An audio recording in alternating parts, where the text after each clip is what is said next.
एक नगर में एक सेठ जी रहते थे। उनके 7 बेटे और 7 बहुएं थी। इन 7 बहुओं में से 6 बहुओं के तो पीहर थे, लेकिन 7वीं बहू के पीहर नहीं था। जब वह गर्भवती हुई तो उसे घेवर खाने की इच्छा हो रही थी। उसके पीहर नहीं था तो उसने एक घेवर चुराकर पानी भरने गई, तब ले गई। वहां जाकर पेड़ के नीचे घेवर रख दिया और सोचा कि पानी भरकर आराम से घेवर खा लूंगी। जब वह पानी भरकर घेवर लेने गई तो वहां घेवर नहीं मिला। उस पेड़ के पास एक बॉबी थी। उसमें एक नागिन रहती थी। वह नागिन भी उस समय गर्भवती थी। घेवर को देखकर नागिन की इच्छा उसे खाने की हुई और उसने घेवर खा लिया।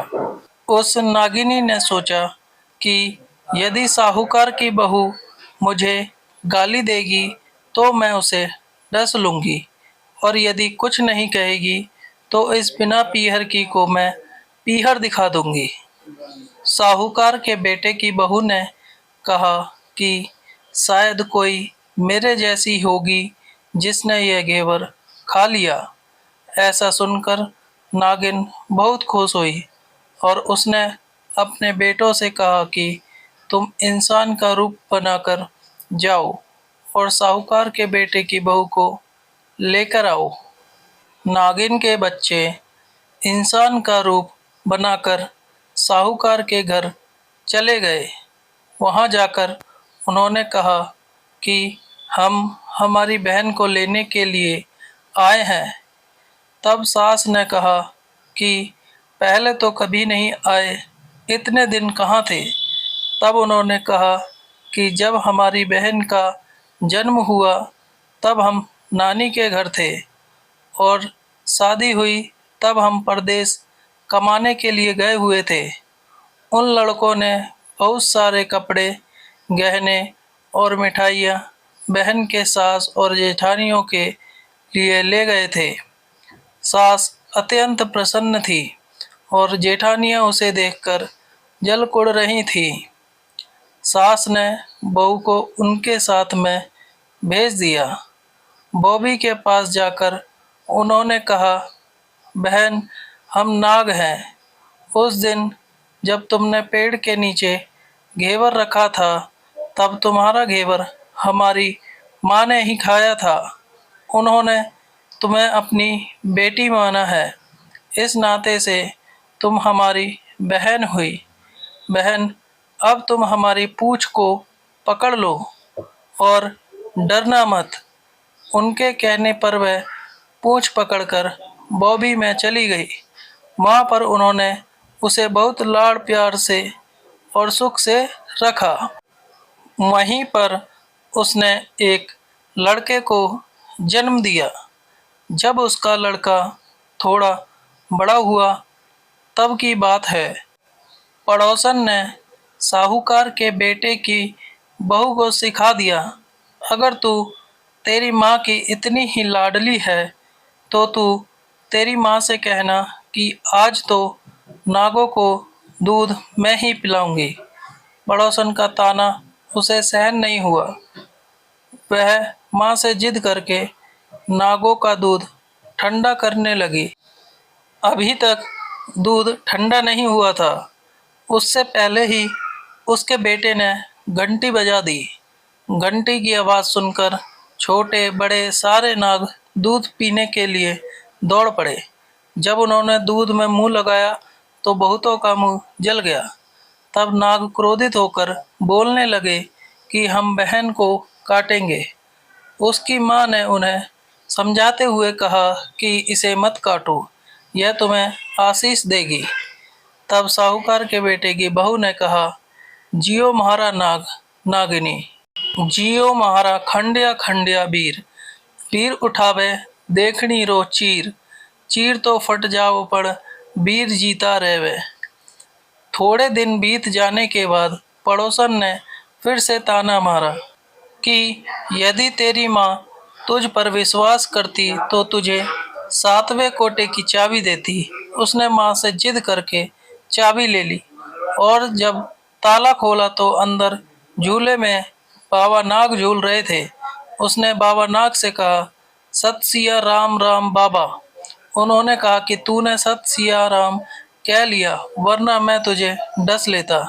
तब उसने कहा कि आप तो मेरे पिता हो, मुझे कैसे डस सकते हो।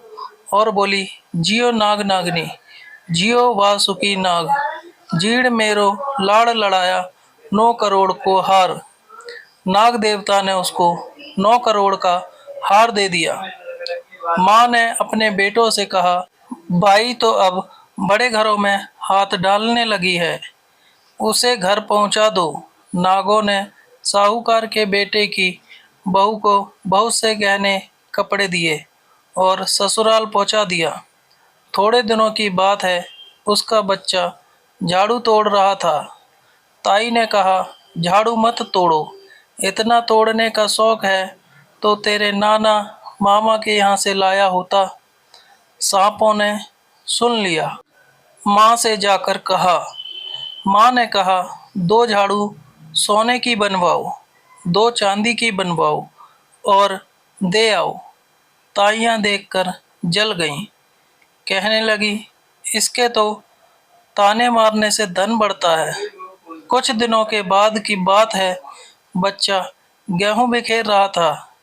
ताई ने ताना मारा, गेहूं बिखेरने का शौक है तो नाना मामा से ले आता, हमारे यहाँ तो मत बिखेर। सांपों ने सुन लिया। जाकर माँ से कहा।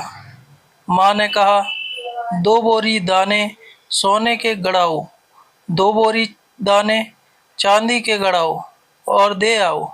ताइयाँ और जल गईं। कहने लगी, इसे ताने मत मारो, इसका धन बढ़ता है। छोटी जेठानी लकड़ी लेने गई। वहाँ सांप था। उसने सोचा, सबसे छोटी को भेजना चाहिए, सांप उसे खा जाएगा तो मुसीबत मिट जाएगी। छोटी बहू लकड़ी लेने गई तो वहाँ सांप बैठा था। बोली, भैया राम राम। सांप ने झट से बिछुए दे दिए। पहनकर छम छम करती चली आई। जेठानियाँ देखकर जल गईं। 2-4 दिन बाद पान की गड्डियों में एक सांप देखा तो बड़ी जेठानी ने सबसे छोटी को पान लेने भेजा। उसने सोचा, आज अवश्य सांप काट लेगा। सांप को देखकर छोटी बोली, भैया घर के क्या हाल चाल हैं? घर में सब ठीक तो है? सबको मेरा राम राम कहना। सांप ने मूंदड़ी पहना दी। जेठानियाँ फिर जल कड़ गईं। उसका पति दुकान से आया, तब सिखा दिया कि तेरी बहू के तो सांप बिच्छू से दोस्ती है। साहूकार का बेटा अपनी बहू से रात को कहने लगा, सच सच बता, सांप बिच्छू तेरे क्या लगते हैं जो तुझे काट खाने के बजाय गहने देते हैं। बहू ने कहा, वो तो मेरे भाई भतीजे लगते हैं। फिर उसने सारी बात अपने पति को बताई। पति ने कहा, तो क्या तेरे भाई भतीजे तुम्हें ही बुलाते हैं? कभी अपने जवाई को यानी हमें तो बुलाते नहीं हैं। आने कोने में छुपे सांपों ने बात सुन ली तो जाकर अपनी माँ से कहा। माँ ने कहा, दोनों को बुला लाओ। वे इंसान का रूप बनाकर दोनों को व बच्चे को बुला लाए। खूब कपड़े गहने देकर तीनों को विदा किया। ऐसा समर्थ पीहर नागपंचमी की कहानी कहने वाले को, नागपंचमी की कहानी सुनने वाले सबको मिले। जैसा अनपीहरी वो पहले रही थी, किसी को भी ना रखे। वीडियो अगर पसंद आया हो तो वीडियो को लाइक और चैनल को सब्सक्राइब करें और अपने दोस्तों के साथ शेयर करें। धन्यवाद।